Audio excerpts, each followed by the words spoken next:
أهلا بيكم. اليوم هنتكلم عن موضوع هيغير طريقة تفكيرك: إعادة التفكير. النجاح بيعتمد على تحسين قدرتك على تغيير أفكارك.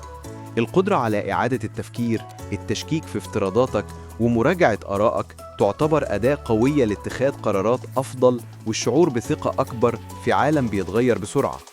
امتلاك مرونة عقلية للتكيف مع المتغيرات أصبح أمر ضروري أكتر من أي وقت مضى. مستوحين من كتاب فكر مجدداً لآدم جرانت، هنكتشف إزاي نقدر نتحرر من الأفكار الثابتة، نتقبل وجهات النظر المختلفة ونطور نفسنا بشكل مستمر. لو عايز تعيش حياة أكثر ذكاءً وإبداعاً، الفيديو ده ليك. لو عجبكم المحتوى ما تنسوش الاشتراك في القناة، اضغطوا على زر الإعجاب وشاركوا الفيديو مع أصحابكم. يلا خلونا نبدأ. كتير مننا بيتمسك بآرائه ويحس إنه دايماً صح، بس المشكلة إن ده بيمنعنا من التعلم. رغبتنا في الاستقرار والتوقع المسبق تدفعنا غالباً للمقاومة عندما يتطلب الأمر إعادة التفكير. ولحماية هويتنا نتجنب غالباً مراجعة قناعاتنا العميقة، لأن ذلك قد يشعرنا وكأن شيئاً أساسياً فينا قد انهار. الغريب في الأمر أننا نعيد التفكير بسهولة عندما يتعلق الأمر بممتلكاتنا. نشتري ملابس جديدة، نجدد منازلنا، ونحدث هواتفنا الذكية. فلماذا لا نطبق نفس المبدأ على طريقة تفكيرنا؟ فبينما قد لا نجد أي شخص اليوم يستخدم نظام ويندوز 98، فإننا ما زلنا نتمسك بأفكار شكلناها في عام 1998. آدم جرانت في كتابه فكر مجدداً بيشرح إزاي الثقة الزايدة بتوقعنا في دوامة خطيرة تعرف بدورة الثقة المفرطة، زي ما حصل مع مايك لازاريدس الرئيس التنفيذي السابق لبلاك بيري. في 2009 كانت بلاك بيري بتسيطر على نص سوق الموبايلات في أمريكا، بس لما ظهر الآيفون والأندرويد مايك رفض يغير أفكاره أو يطور أجهزته. النتيجة، حصة بلاك بيري في السوق نزلت لأقل من 1% في 2014. ليه؟ لأنه واقع في فخ الثقة الزايدة. كان بيفكر زي الواعظ اللي بيدافع عن أفكاره، أو المدعي العام اللي بيهاجم الآراء المخالفة، أو السياسي اللي بيحاول يكسب تأييد الآخرين بدل ما يبحث عن الحقيقة. يشير جرانت إلى أننا في مثل هذه المواقف غالباً ما نقع في أحد هذه الأنماط الثلاثة. جماعة بتمنعنا من إعادة النظر في قناعاتنا العميقة، لأننا بننشغل تماماً بإثبات أننا على صواب ومهاجمة من نراهم على خطأ والسعي وراء الدعم، لدرجة أننا ما بنفكرش في مراجعة آرائنا بأنفسنا.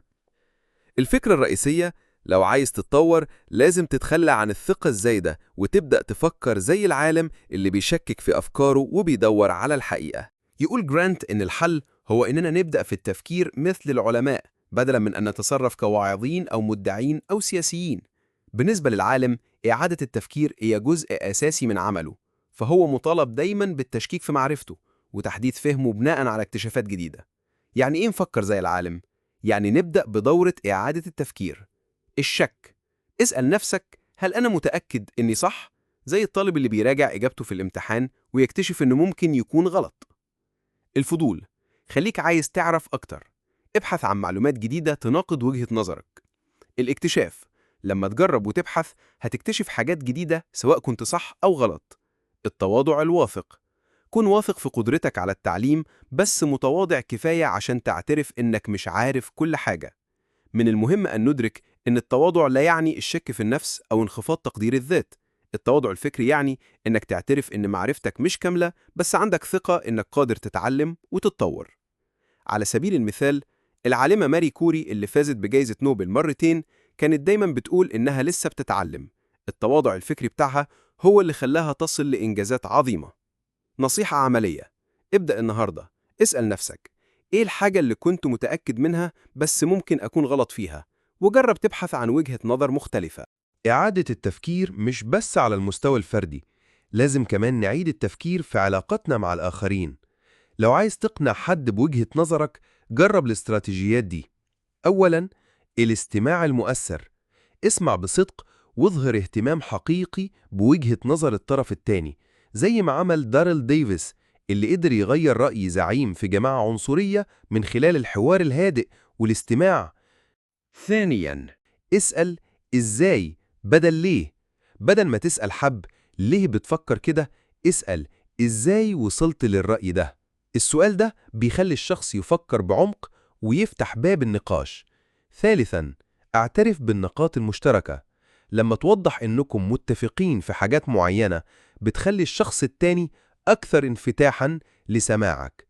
رابعاً، ركز على حجج قليلة وقوية. بدل ما ترمي كل أفكارك مرة واحدة، اختار نقطتين أو 3 قوية واشرحهم بوضوح. نصيحة عملية: المرة الجاية لما تناقش حد، حاول تسمع أكتر ما تتكلم، واسأل أسئلة مفتوحة زي إيه اللي ممكن يغير رأيك؟ إعادة التفكير الجماعي هي المفتاح عشان نغير طريقة تفكير مجتمع كامل. تخيل لو كل الناس حواليك بيفكروا بمرونة وبيتقبلوا الأفكار الجديدة. ده هيخلي بيئتك، سواء في الشغل، المدرسة، أو حتى البيت، مكان مليان إبداع وتطور. آدم جرانت بيقترح 3 مجالات رئيسية لتطبيق إعادة التفكير الجماعي. أولاً، النقاشات الجماعية. بدل ما نبسط المواضيع المثيرة للجدل زي نباتي ولا لأ، لمؤيد ومعارض، خلينا نناقش كل الخيارات بتعقيد أكتر. مثلاً، في ناس ممكن تكون مش متأكدة من النظام النباتي أو عايزة نظام متوازن يشمل كل حاجة. النقاشات المعقدة بتشجع الناس تفكر بعمق وتتخلى عن الأفكار الثابتة. نصيحة: لو بتدير نقاش جماعي، اطرح سؤال مفتوح زي إيه الخيارات اللي ممكن تجمعنا بدل ما تفرقنا؟ 2. في التعليم، المدارس التقليدية بتعتمد على المحاضرات الطويلة، بس ده بيخلي الطلاب يستقبلوا المعلومات بسلبية. لو عايزين جيل يفكر بمرونة، لازم نشجعهم يغلطوا ويجربوا، زي فكرة إن التقييم يكون بناء على إزاي الطالب بيعيد تفكيره في إجاباته. نصيحة: لو أنت مدرس أو ولي أمر، اسأل الطلاب إيه اللي ممكن نكون فاهمينه غلط عن الموضوع ده. وأخيراً، مع الأطفال، لو عايزين نربي أطفال بيفكروا بمرونة، لازم نزرع فيهم الفضول من صغرهم. اعمل اجتماع أسبوعي تناقش فيه فكرة شائعة بس ممكن تكون غلط، زي المهندس أحسن من الفنان، أو شجعهم يبحثوا عن إجابات بنفسهم بدل ما يعتمدوا على إجابات جاهزة. نصيحة: بدل ما تسأل طفلك عاوز تكون إيه لما تكبر، اسأله إيه الحاجة اللي نفسك تتعلمها أو تحسنها. مثال على كل ما سبق: الأخوين رايت اللي اخترعوا الطيارة كانوا دايما بيناقشوا بعض بحدة، بس النقاشات دي ساعدتهم يكتشفوا أخطائهم ويوصلوا لاختراع غير العالم. لو ما كانوش بيتقبلوا النقد ويعيدوا التفكير، ما كانوش هيحققوا الإنجاز ده. قولولي في التعليقات، لو تقدر تغير فكرة واحدة في مجتمعك، إيه هي؟ وإزاي هتشجع الناس حواليك يفكروا فيها بطريقة جديدة؟ إعادة التفكير مش بس مهارة، دي طريقة حياة.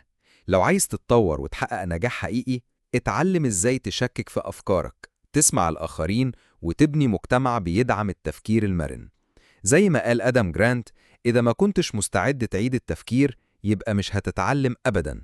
كتاب فكر مجدداً بيستعرض كيف تؤثر التحيزات والافتراضات في قراراتنا، ويقدم طرقاً لتطوير عقلية الفضول المستمر في عالم بيتغير بشكل سريع. لو عجبكم الفيديو، شاركوه مع أصحابكم، وما تنسوش تسيبوا تعليق تخبرونا إيه الحاجة اللي ممكن تعيدوا التفكير فيها النهاردة. والسلام ختام.